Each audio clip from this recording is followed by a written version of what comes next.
Maya had always thought her biggest problem in college would be passing organic chemistry. She never imagined she'd be sitting across from someone who literally came from another planet. So, you're telling me my new roommate is an alien? Maya asked, staring at the housing office lady who looked way too cheerful for someone dropping this kind of news.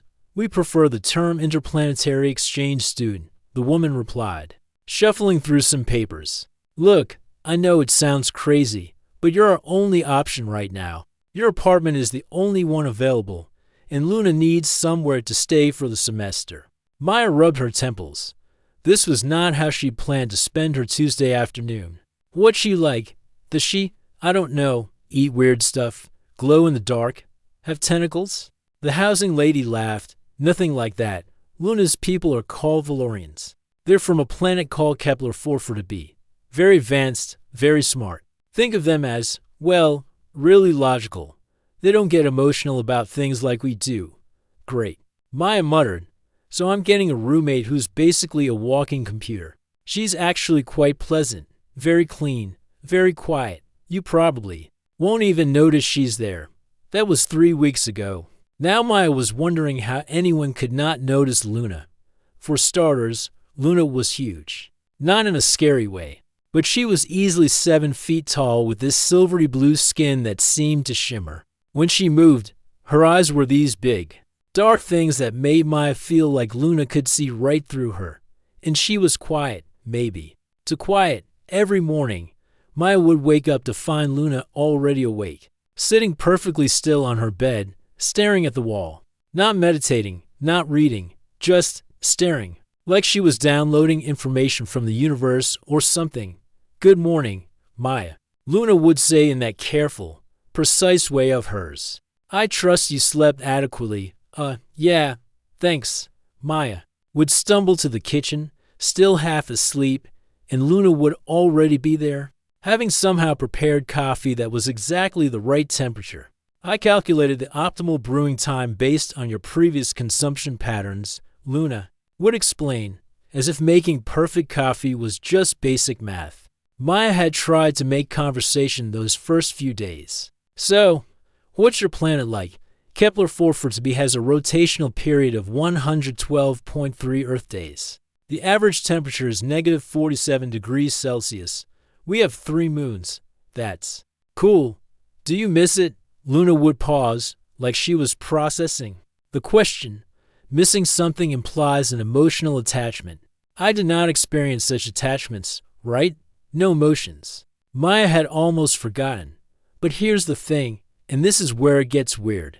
Luna might have claimed she didn't feel anything, but Maya started noticing stuff. Little things that didn't make sense if Luna was really just this logical, emotionless being. Like the coffee thing. Maya had never told Luna how she liked her coffee. She'd just been grabbing whatever was there and dealing with it.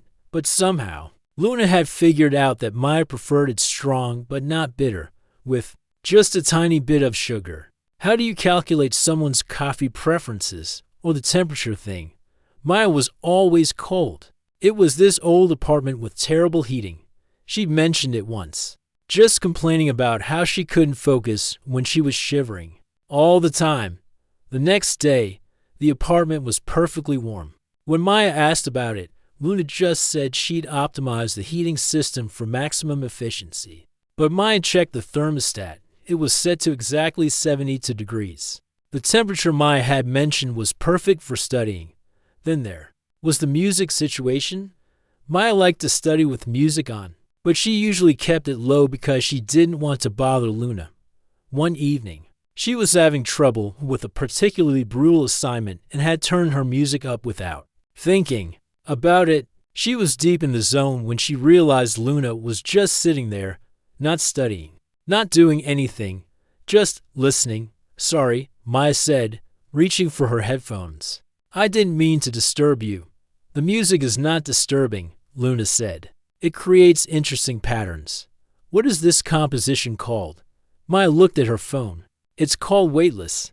It's supposed to help you focus. It is. Pleasant, Luna said, and there was something in her voice that Maya couldn't quite identify. You may continue to play it. Pleasant, Luna had called something pleasant.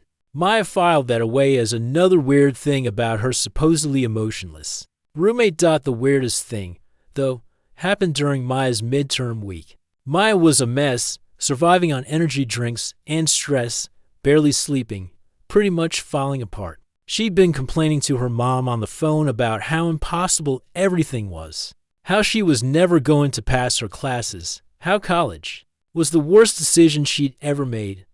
When she hung up, she found Luna standing in the doorway. "You are experiencing stress," Luna observed. "Yeah, well, that's what happens when you have 3 exams in 2 days and you're pretty sure you're going to fail all of them." Luna was quiet for a moment. "I have observed that humans perform better when their basic needs are met. You have not eaten adequately in 47 hours. I don't have time to eat. This is illogical. Poor nutrition will decrease your cognitive function, making your studying less effective." Maya was about to argue when Luna disappeared into the kitchen. 20 minutes later, she came back with a plate of food that smelled incredible. It wasn't anything Maya recognized. Some kind of grain bowl with vegetables and what looked like perfectly seasoned protein.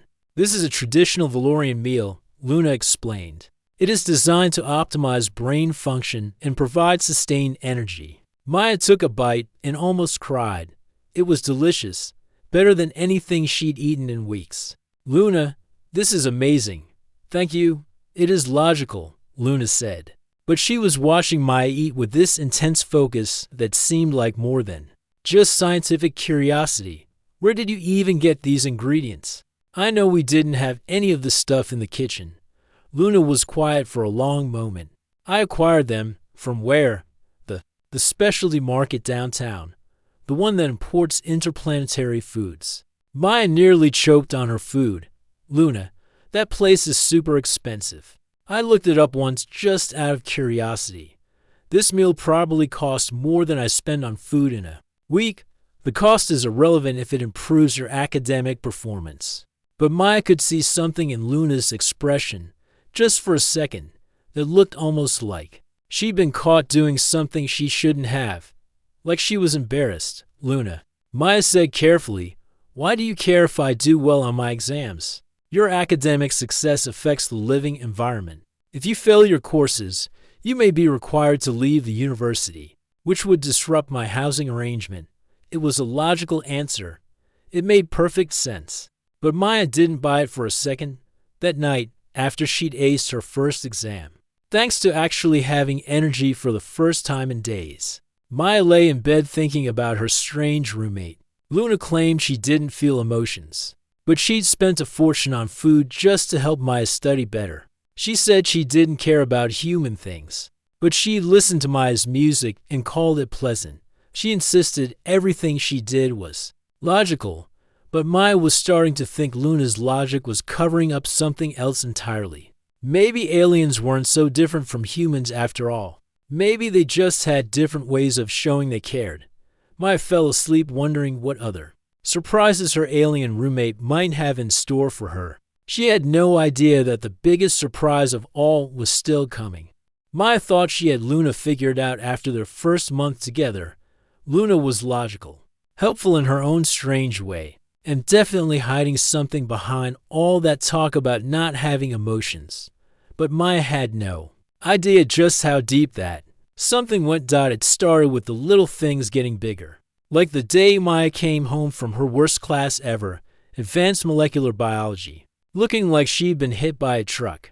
She'd bombed the quiz, her lab partner had ditched her for the semester project, and her professor had basically told the entire class that half of them weren't smart enough to be there. Maya dropped her backpack by the door and just stood there, trying not to cry. She was so tired of feeling like she wasn't good enough, like she was constantly drowning while everyone else seemed to be swimming just fine. "Your stress levels appear elevated," Luna said from the kitchen. She was always so observant, picking up on things Maya didn't even realize she was showing. "Yeah, well, that's what happens when you're apparently too stupid for your own major," Maya said. Flopping down on the couch, Luna appeared in the doorway, and Maya noticed she had that look again.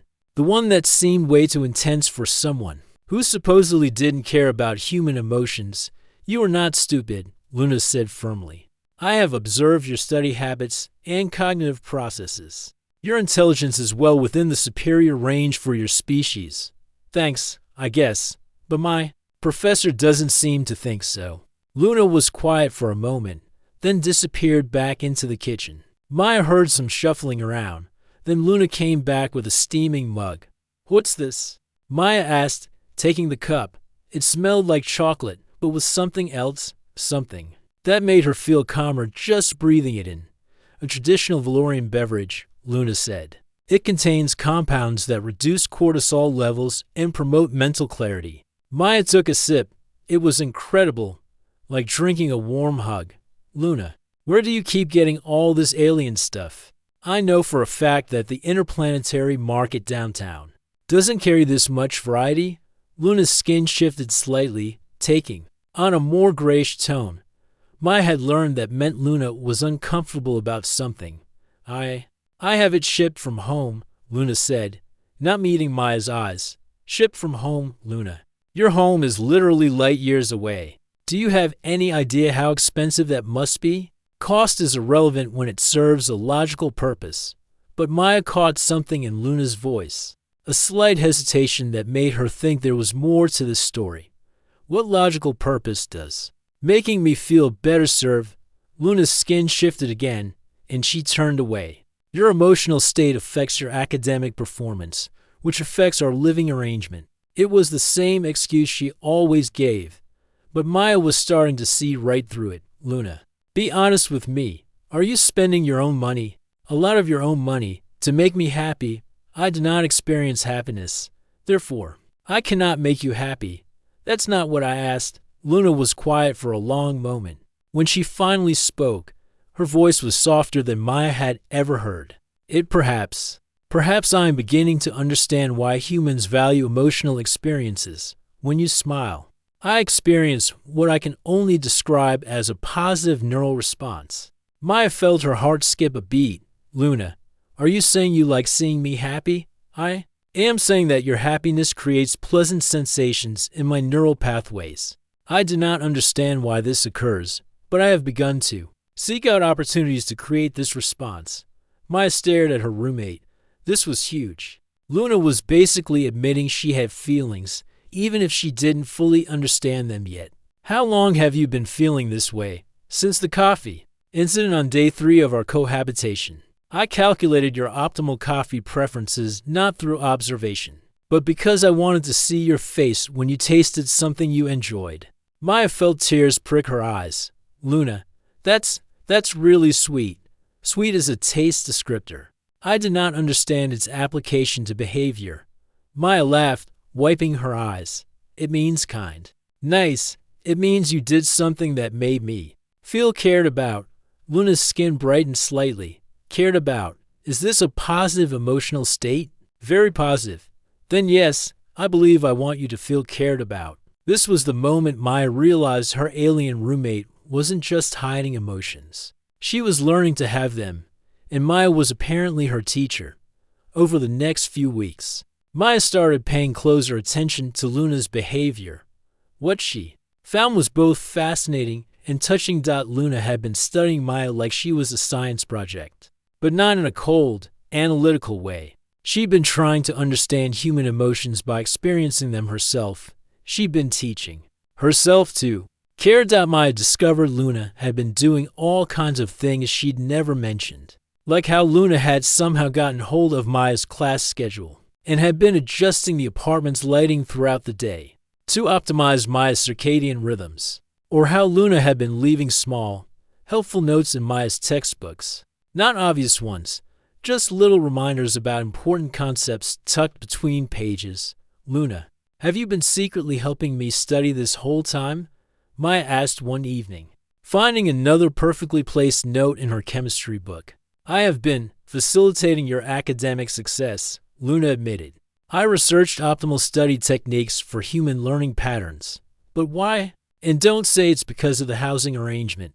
I know that's not the real reason. Luna sat down across from Maya, and for the first time, she looked genuinely vulnerable.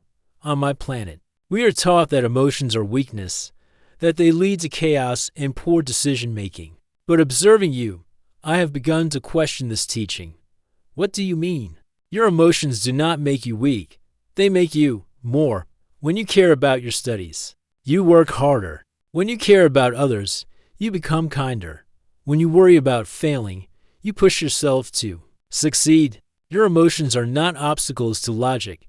They are motivators for it. Maya felt her throat tighten. Luna, that's beautiful. I am beginning to understand that perhaps my people have been missing something important. Perhaps the reason I feel these pleasant sensations when you smile is because I am learning to care about your well-being. Is that scary for you? Luna considered this. Yes, but also exciting. I have spent my entire life following predetermined patterns of behavior. But caring about you has introduced variables I never anticipated. It makes existence more interesting. Maya reached across the table and took Luna's hand. Her skin was warm and surprisingly soft. I'm glad you're learning to care. It makes you more interesting, too. Luna looked down at their joined hands. Is this what humans call friendship? Yeah, Maya said, squeezing gently. This is friendship. I believe I would like to experience more friendship, Luna said solemnly. Maya grinned. I think that can be arranged. That night, Maya lay in bed thinking about how much had changed. She'd started the semester thinking she was getting stuck with some emotionless alien roommate. Instead, she'd somehow become best friends with someone who was learning to feel for the first time. She had no idea that Luna's newfound ability to care was about to be tested in ways neither of them could have imagined. The universe was about to throw them a curveball that would prove just how deep Luna's feelings really went. But for now, Maya was just happy to have found something she'd never expected in college. A friend who was literally out of this world. Maya first noticed something was wrong on a Tuesday morning in March. She'd been feeling tired lately, but college students are always tired, right? This was different though. She could barely drag herself out of bed, and her hands were shaking. As she tried to make coffee, "Are you experiencing illness?" Luna asked, appearing in the kitchen with that concerned look she'd been wearing more often lately. Just tired, Maya said, but even she could hear how weak her voice sounded. I probably just need more sleep. Luna's dark eyes studied Maya carefully. Your skin temperature is elevated, and I detect chemical changes in your scent patterns. These are not typical indicators of fatigue. My scent patterns? Maya tried to laugh, but it came out more like a cough. Luna, I'm not a science experiment. But Luna's expression was serious. Perhaps you should consult a medical professional. Maya, wave her off.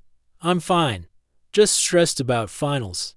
That was 3 weeks ago. Now Maya was sitting in Dr. Patterson's office, staring at test results that might as well have been written in a foreign language. Kroger's syndrome, the doctor said gently. It's a rare genetic condition that affects the nervous system.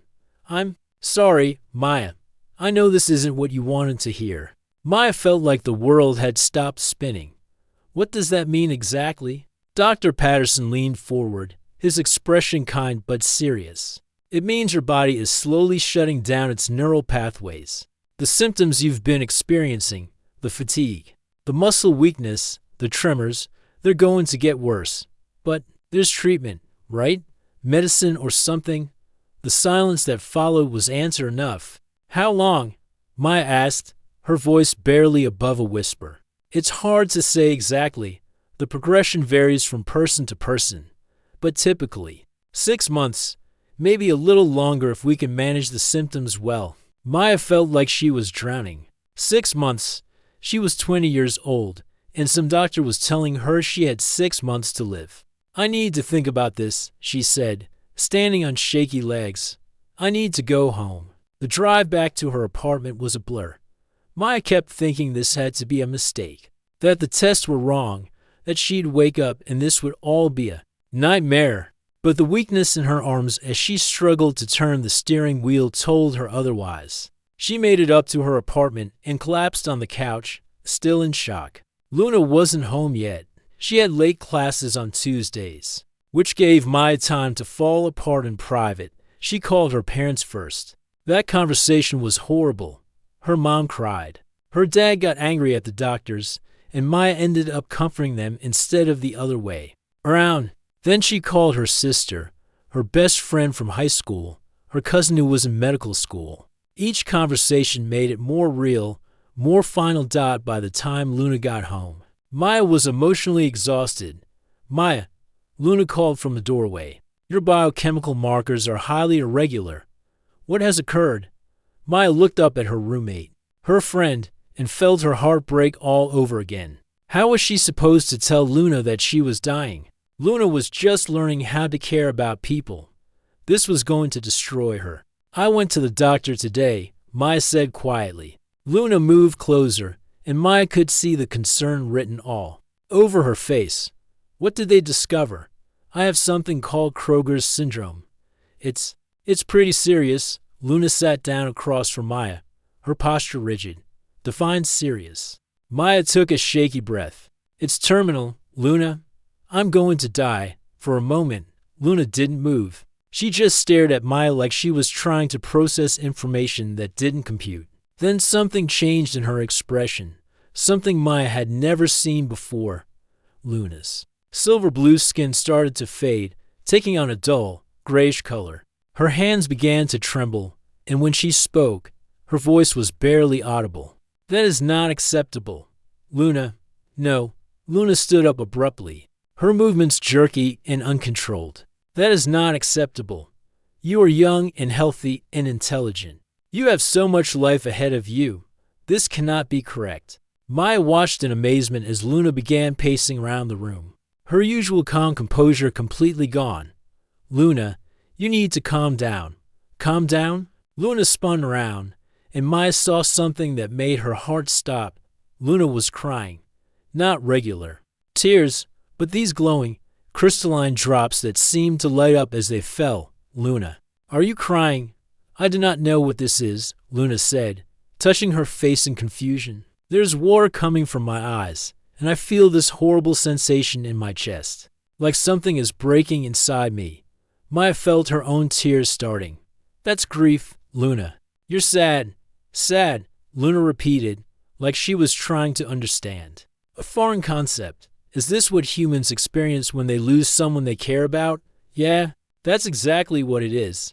Luna sank back down onto the couch, her whole body shaking. "I do not like this feeling. I do not like it at all." "I know. I don't like it either." They sat in silence for a while, both crying in their own ways. Finally, Luna spoke again, her voice stronger now. "There must be treatments. Human medicine is primitive, but surely there are options we have not considered." "Luna, I've already looked into it. There's nothing." "Then we will find something. My people have advanced medical technology. Perhaps your people don't treat humans, remember? You told me that interplanetary medical exchange is forbidden." Luna was quiet for a long moment. When she looked up, there was something new in her eyes, a determination that Maya had never seen before. "Rules can be changed," Luna said quietly. "What do you mean?" "I mean that I'm not prepared to accept your death. I have just learned what it means to care about someone, and I will not lose you without a fight." Maya felt a chill run down her spine. "Luna, what are you thinking?" "I'm thinking that my people's rules were created by individuals who never experienced friendship. They never felt what I feel when you smile, or the terrible pain I'm experiencing now at the thought of losing you. Luna, you can't break interplanetary law for me." Luna looked at Maya with those big, dark eyes, and Maya saw something that scared her. Luna looked determined in a way that suggested she was willing to do anything, literally anything, to save Maya's life. "Watch me," Luna said simply.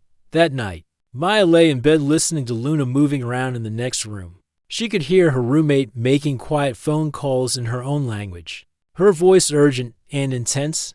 Maya didn't need to understand the words to know that Luna was setting something in motion. Maya had always known Luna was different, but she was just starting to understand exactly how far her alien friend would go to protect the people she cared about. The thought was both comforting and terrifying. As she drifted off to sleep, Maya wondered what she had gotten herself into. She thought having an alien roommate would be the strangest thing that ever happened to her, but that was before she'd Learn what it meant to be loved by someone who was willing to risk everything to save her. She had no idea that Luna's plan would put both of their lives in danger, or that their friendship was about to be tested in ways neither of them could imagine. Maya woke up to the sound of Luna talking in hushed tones in the next room. It had been going on for 3 days now, these mysterious phone calls in Luna's native language. Always when Luna thought Maya was sleeping, Maya's condition was getting worse, and she was sleeping more often. But she wasn't deaf. She dragged herself out of bed, her legs shaky and weak. The disease was progressing faster than the doctors had predicted. What had started as fatigue was now affecting her ability to walk properly. Her hands trembled constantly, and sometimes she had trouble finding the right words when she spoke. Maya made her way to the living room and found Luna hunched over her laptop, typing frantically. There were papers scattered everywhere, documents, covered in symbols Maya didn't recognize. "Luna," Maya's voice came out scratchy. "What are you doing?" Luna jumped and quickly closed the laptop. "Maya, you should be resting. I've been resting for 3 days. What's going on? And don't tell me nothing.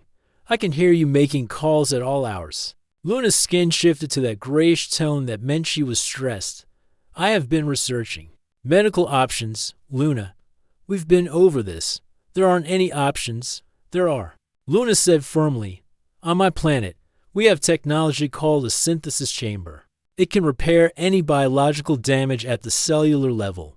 It could cure your condition completely." Maya felt a flicker of hope, then reality crashed back down. "But your people don't treat humans, right? You said interplanetary medical exchange is forbidden." Luna was quiet for a moment. "It is. But I have been in contact with certain individuals who might be willing to make an exception." "What kind of individuals?" "People who believe the old laws are wrong, who think that medical knowledge should be shared to help anyone who needs it, regardless of their species." Maya sat down carefully, her legs too weak to keep standing. "Luna, that sounds dangerous. What would happen if you got caught helping me?" Luna's expression darkened. "The penalties for sharing Valorian medical technology with other species are severe: exile. Most likely, possibly worse. Then we can't do this. I won't let you ruin your life for me." "My life was meaningless before I met you," Luna said, with an intensity that made Maya's heart ache. "You taught me what it means to care about someone. If I lose you, I lose the only thing that has ever made my existence worthwhile." Maya felt tears starting. "Luna, no, you have your whole future ahead of you, your education, your career, your family back home. My family stopped speaking to me the moment I left our planet to study with humans. They said I was contaminating myself with inferior emotional patterns." Luna's voice was bitter. "They were right, in a way. I have been contaminated, but I like what I have become." "What do you mean?" Luna sat down next to Maya, taking her trembling hands. "Before I came here, I existed, but I did not live. I followed patterns, completed tasks, achieved objectives. But I never experienced joy or wonder or love. You changed that. You made me alive." Maya squeezed Luna's hands as tightly as her weakening grip would allow. "You made me alive too. Having you as a friend has been the best part of college. Then you understand why I cannot simply watch you die." "But Luna, even if you could get access to this technology, how would you get it here? It's not like you can just ship a medical device across space." Luna was quiet for a long moment. "I would have to build one. Build one. Here? Is that even possible?" "It is challenging. The synthesis chamber requires rare elements and precise engineering. But yes, it is possible." Maya stared at her friend. "Luna, how much would something like that cost?" "The materials alone would be approximately $50,000. Maya felt the blood drain from her face. $50,000, Luna. You're a college student. You don't have that kind of money." "No," Luna agreed. "But I have things I can sell. My return transport ticket to my home planet is worth $30,000. I have family heirlooms that could cover the rest. Your return ticket, Luna, if you sell that, how would you get home?" Luna looked at Maya with those big, dark eyes. "I would not go home. I would stay here, on Earth, With you. But what about your education, your future? My future is here, with my friend who taught me how to feel. Everything else is secondary? Maya felt like her heart was breaking. Luna was willing to give up everything, her ticket home, her family heirlooms, her entire future, just to try to save Maya's life. There's something else, isn't there? Maya asked, seeing the way Luna's expression shifted. Something you're not telling me. Luna was quiet for a long moment. The synthesis chamber requires a Valorian operator. Someone has to guide the process, monitor the cellular reconstruction, maintain the energy flow. Okay, so you'd operate it? That's fine, Maya. Luna's voice was barely audible. The amount of energy required to cure a condition like yours, it would likely kill the operator. The words hit Maya like a physical blow. What? The operator has to channel their own life force to power the device for a procedure this complex. The energy requirements would be fatal. Maya stared at Luna in horror. So you're telling me that your plan to save my life is to build a machine that will kill you instead? Yes, Luna. No, absolutely not. I won't let you do that. It is not your choice to make, Luna said gently. It is mine, and I choose to save the person who gave my life meaning. Maya tried to stand up, but her legs gave out and she fell back onto the couch. Luna, listen to me. I'm dying. That's horrible and unfair, but it's happening. But you're healthy and young and you have so much to live for. You can't throw your life away for me. I'm not throwing my life away. I am using it for something worthwhile. For the first time in my existence, I have the opportunity to do something that matters. Your life matters. Your future matters. My future without you would not be worth living, Luna said simply. I have experienced friendship, and I cannot go back to existing without it. If you die, the part of me that learned to feel will die too. So really, I would only be saving us both. Maya felt helpless. Luna had that determined look again, the one that meant she had already made up her mind and nothing was going to change it. How long would it take, Maya asked quietly, to build this machine? 2 months, if I work constantly and everything goes according to plan. Maya looked down at her trembling hands. 2 months. The doctors had given her 6, but the way she was deteriorating, she wasn't sure she had that long. And you're sure it would work? Valorian medical technology is far advanced, beyond human medicine. Yes, I am certain it would cure you completely. Maya closed her eyes. Luna was offering her life, literally offering to die so that Maya could live. It was the most beautiful and horrible thing anyone had ever done for her. Luna, she said. Finally, I can't ask you to do this. You are not asking. I am choosing. But, Maya, Luna interrupted, you gave me the greatest gift anyone has ever given me. You taught me how to love. Let me give you something in return. Maya looked at her friend. This incredible, impossible being who had learned to care so deeply that she was willing to sacrifice everything for friendship. You already gave me something in return, Maya whispered. You gave me the best friend I've ever had. Luna smiled, and it was the most beautiful thing Maya had ever seen. Then let me give you the chance to keep that friendship a little longer. That night, Maya lay awake listening to Luna working in the basement. She could hear the sounds of construction, the quiet hum of alien technology being assembled. Luna was really doing it. She was building a machine that would save Maya's life, at the cost of her own. Maya had never felt so loved or so terrified in her entire life. 2 months later, Maya could barely walk. The disease had progressed exactly as Luna had predicted, stealing away her strength piece by piece. What had started as trembling hands was now affecting her speech, her balance, even her ability to think clearly some days. But Luna had kept her promise. The basement of their apartment had been transformed into something that looked like it belonged on a spaceship. Strange crystalline structures hummed with energy, connected by cables that seemed to pulse with their own inner light. It is ready, Luna announced on a Thursday evening, her voice exhausted but triumphant. She'd been working 18-hour days for weeks, taking dangerous jobs around the city to pay for the materials she needed. Maya had watched her friend push herself to the point of collapse, all for a chance to save Maya's life. Maya looked at the machine Luna had built.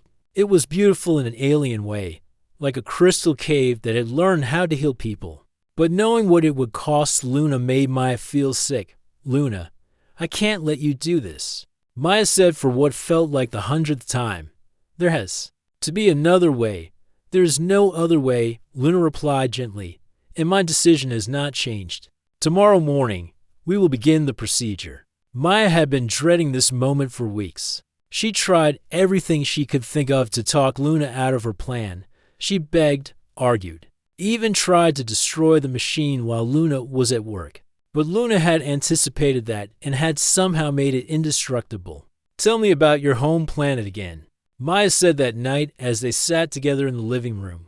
If this was going to be their last conversation, she wanted it to be about something beautiful. Luna's eyes took on a distant look. "Kepler 442b is a world of crystals and light. Our cities are grown rather than built, shaped from living stone that responds to our thoughts and emotions. The sky is always shifting colors, blues and purples and greens that you have never seen." "It sounds amazing. The Singing Mountains are my favorite place," Luna continued. "They are formations of crystal that create music when the wind passes through them. Each mountain has its own song, and when you stand in the right spot, you can hear them all at once, creating these incredible harmonies. Do you miss it?" Luna considered this.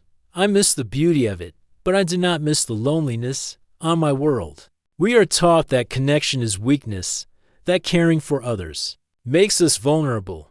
I was lonely my entire life and did not even know it until I came here." Maya felt tears starting.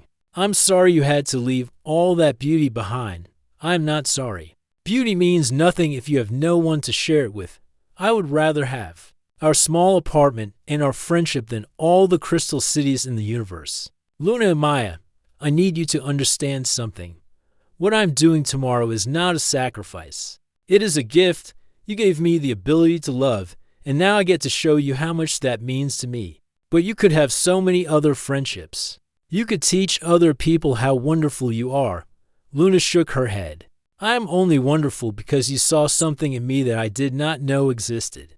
You are the reason I learned to care. Without you, I would just go back to being an empty shell following program responses." They talked until dawn, sharing memories and telling each other all the things they'd never said.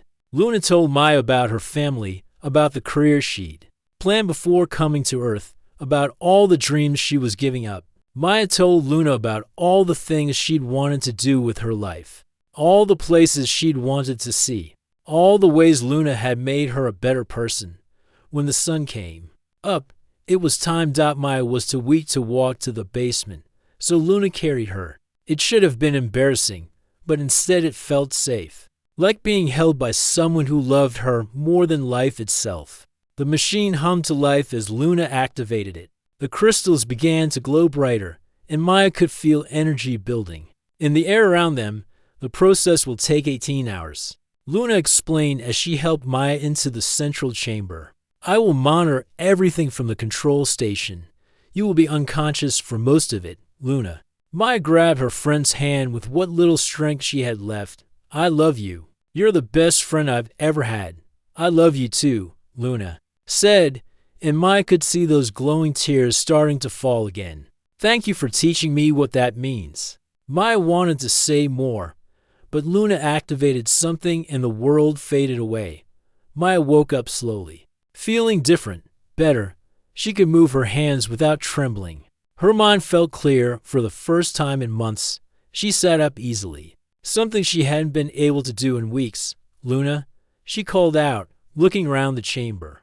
"Luna, I think it worked," but Luna didn't answer. Maya climbed out of the machine and found Luna collapsed by the control station. Her silver-blue skin was pale and translucent, and her breathing was so shallow Maya could barely see it. "Luna?" Maya dropped to her knees beside her friend. "Luna, can you hear me?" Luna's eyes opened slowly. "Did it work?" she whispered. "Yes, it worked. I'm completely cured." "But Luna, I am dying," Luna said simply. "But I'm not sorry. Look at you. You are strong again. You have your whole life ahead of you." Maya felt panic rising in her chest. No, there has to be something we can do, some way to save you too. There is not, but Maya, I want you to know that this has been the best part of my life. These months with you, learning to be your friend, they made everything worthwhile. Maya was crying now, desperate and heartbroken. Luna, please, don't leave me. I'm not leaving you, Luna said softly. I'm giving you the chance to live the amazing life you deserve. And someday, when you are old and have had all the adventures you dreamed of, you can tell people about the alien who learned to love. But Maya wasn't ready to give up. She was a biology student, and she'd been living with alien technology for months.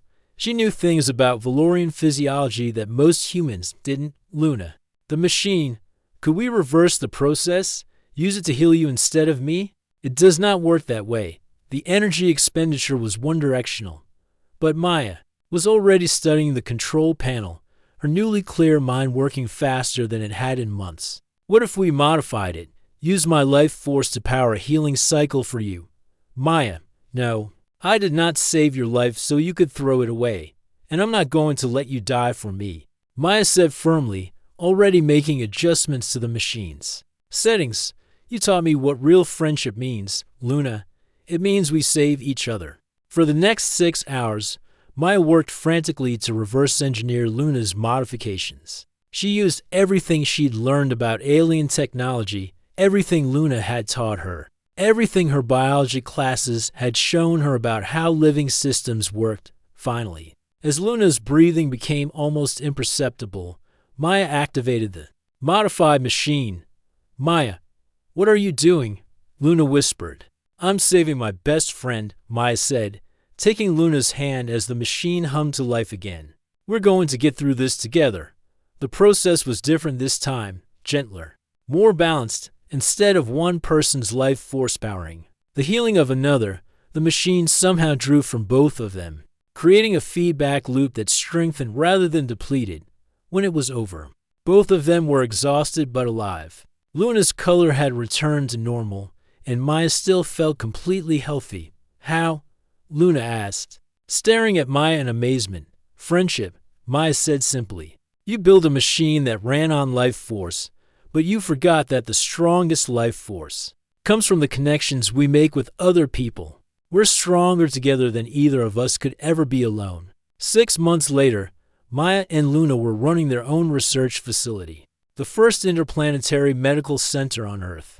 Maya's recovery had attracted attention from scientists around the world, and Luna's technology was being adapted to help people with all kinds of conditions. But more importantly, they proved something that both of their species needed to learn, that love isn't weakness. It's the strongest force in the universe, strong enough to bridge the gap between worlds, strong enough to overcome any obstacle, and strong enough to save lives. Luna never did go back to her home planet. She decided that home wasn't a place, it was wherever your best friend was. And Maya learned that sometimes the best things in life come from the most unexpected places. Even from roommates who claim they don't have feelings, but end up teaching you everything about love.